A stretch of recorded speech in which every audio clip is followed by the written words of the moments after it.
এই তো আজকে আপনাদের সাথে ট্যাংরা মাছ হাতে মাখিয়ে কিভাবে রান্না করতে হয় সেই ভিডিওটি শেয়ার করেছি। আশা করি সবার কাছে অনেক ভালো লাগবে। তাহলে চলুন দেখে নেওয়া যাক।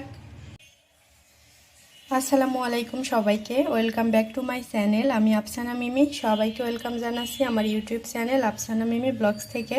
আবারও নতুন একটি ভিডিও নিয়ে হাজির হয়ে গেলাম।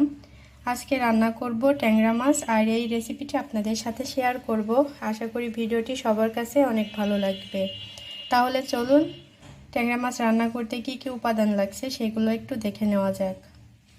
এই যে এখানে ট্যাংরা মাছ ধুয়ে রেখেছি ভালোভাবে, পেঁয়াজ কুচি, কাঁচামরিচ ফালি, লবণ, হলুদের গুঁড়া, ধনিয়া গুঁড়া আর মরিচের গুঁড়া। মরিচের গুঁড়াটা সামান্য দিয়েছি জাস্ট কালার আসার জন্য, যেহেতু কাঁচামরিচের ফালি রেখেছি এখানে। তো এখন শুধু তেলটা দিয়ে ভালোভাবে মেখে নিতে হবে। তেল দিয়ে দিচ্ছি, আর তেল তো বেশি দেওয়া যাবে না যেহেতু তেলের দাম অনেক বেশি, এটুকুতেই হয়ে যাবে। আর এখন ভালোভাবে আমি মেখে নিব।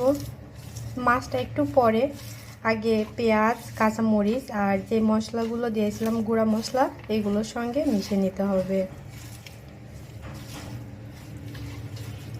অনেক দিন পরে আজকে রেসিপি শেয়ার করতে এসেছি, আসলে আমি একটু বিজি ছিলাম এই জন্য। তো এটা ভালোভাবে মেখে নেওয়া শেষ, এখন মাছটা দিয়ে দিব।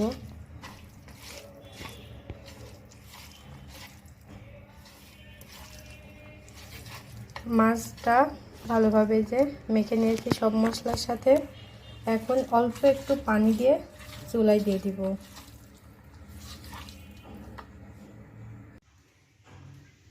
এই যে এখানে পরিমাণ মতো পানি দিয়ে দিয়েছি, এখন ঢাকনা দিয়ে ঢেকে রান্না করতে হবে। এই যে ঢাকনা দিয়ে ঢেকে দিয়েছি, এখন 10-15 মিনিট এটা রান্না হবে, তারপর আবার দেখিয়ে দিব কি অবস্থা।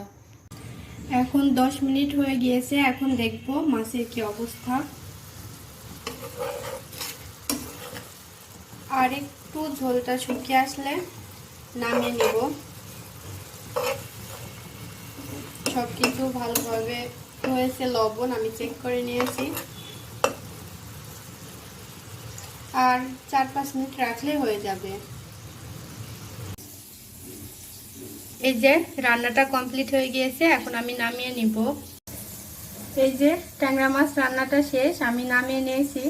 তো আশা করি ভিডিওটি সবার কাছে অনেক ভালো লাগবে। ভালো লাগলে অবশ্যই লাইক, কমেন্টস এন্ড শেয়ার করবেন। যারা আমার চ্যানেলে আজকে নতুন, অবশ্যই আমার চ্যানেলটি সাবস্ক্রাইব করবেন। আর ট্যাংরা মাছে সামান্য একটু ঝোল রেখেছি, একদম যে শুকনো মাখা মাখা ওইভাবে করি নাই। এভাবে আপনারাও বাসায় ট্রাই করবেন, আশা করি অনেক ভালো লাগবে। তো সবাই ভালো থাকবেন, সুস্থ থাকবেন, আমাদের জন্য দোয়া করবেন। আল্লাহ হাফেজ, আসসালামু আলাইকুম।